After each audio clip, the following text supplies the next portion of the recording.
बोलो जयकारा बोल मेरे श्री गुरु महाराज की जय। श्री सद्गुरुदेव भगवान की जय।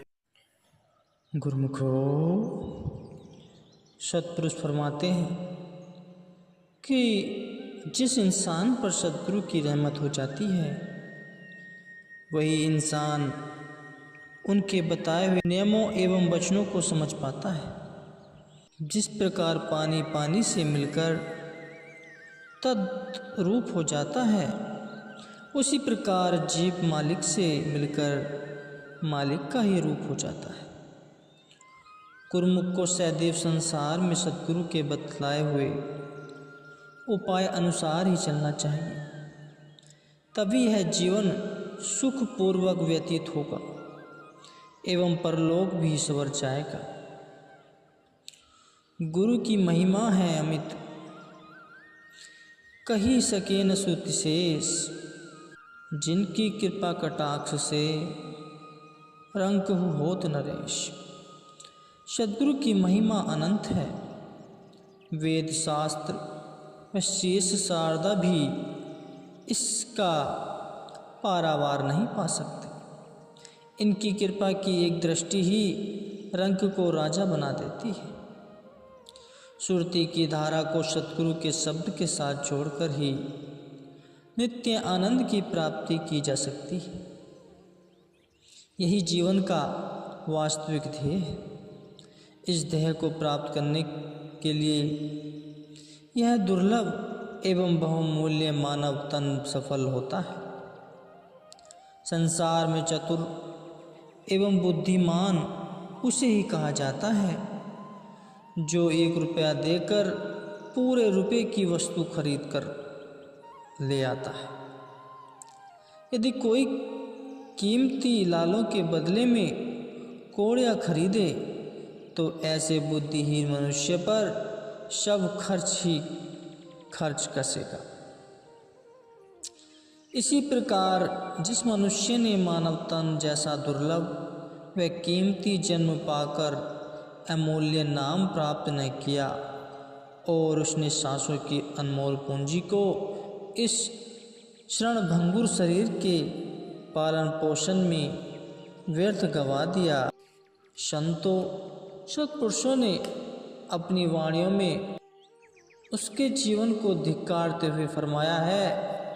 खा दिया मुँह घटा, पैनिंदिया संभो अंग, नानक धिरबोती नादा, जीविया जिन सचु न लागे रंग। भाव यह है कि सदा खाते पीते रहने से जीव की जीवा घिस गई और तरह तरह के वस्त्र पहनने से शरीर के सभी अंगों में शिथिलता आ गई।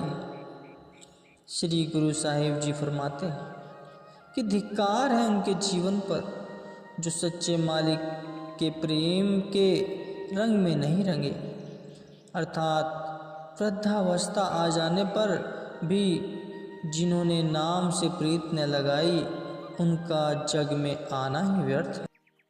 एक समय की बात है, एक घोड़ों के अस्तबल में रहने वाली चींटी जो सदैव घोड़ों की लीद खाकर जीवित रहती थी और अपना जीवन निर्वाह करती थी, एक दिन संयोगवश मिस्री के पत्थर पर जा पहुंची। वहां पहुंचकर उसने दूसरी चींटी से पूछा कि तुम कहाँ रहती हो, जो इतनी बलवान व हष्ट पुष्ट दिखाई दे रही है।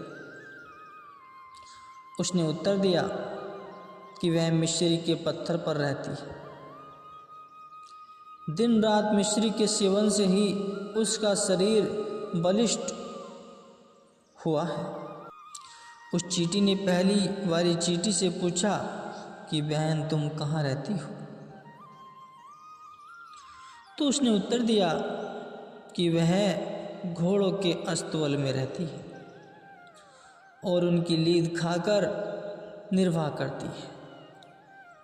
मिस्री के पत्थर वाली चींटी ने परामर्श दिया कि तुम अब यहाँ आ गई हो, इसलिए यहाँ रहकर अब मिश्री का सेवन किया करो, जिससे तुम भी बलवान बन सको। पहली चींटी ने कहा कि हाँ तो कर दी है, लेकिन उसे विश्वास नहीं हो रहा था कि संसार में लीद से भी कोई अच्छी वस्तु है। उसका मुंह लीद से भरा हुआ था, फिर उसे मिश्री का स्वाद आ भी कैसे सकता था। मिश्री वाली चींटी ने पहली चींटी के मुख से सारी लीद निकाल दी और फिर कहा कि अब मिश्री खाओ। जैसे ही पहली चींटी ने उसका कहना मानकर मिश्री का सेवन किया तो उसे आनंद आ गया और वह लीद का स्वाद सदा सदा के लिए भूल गई। वह चींटी कुछ ही दिनों में निर्बल से बलवान बन गई। यही रस छाड़े ओह रसु आवा, रह रसु पीवा, यह रसु नहीं भावा। इस प्रकार जिन जीवों का मन विषय विकारों में फंसा हुआ है वे नाम के रस से सर्वथा वंचित रहते हैं। सद्गुरु जिसको कृपा करके विषयों से उभार लेते हैं वही जीव ही नाम के रस का आस्वादन कर पाते हैं। उन प्रेमियों की आत्मा निर्बल से सबल बन जाती है। सद्गुरु की शरण एवं कृपा बिना जीव अपने मन के ख्यालों से चाहे कितने ही पुण्य कर्म कर ले, किंतु उसका अंतर्मन कभी स्वच्छ व निर्मल नहीं हो पाएगा। यदि मन में मलिनता है फिर भले ही मुख से राम राम कह ले, लेकिन अंदरूनी आनंद कदापि प्राप्त न हो सकेगा। जैसे कोई मुंह से रोटी रोटी कहता रहे और खाए नहीं, पानी पानी कहता रहे परंतु पिए नहीं, तो भूख और प्यास कदापि नहीं मिट सकती। यदि किसी व्यक्ति ने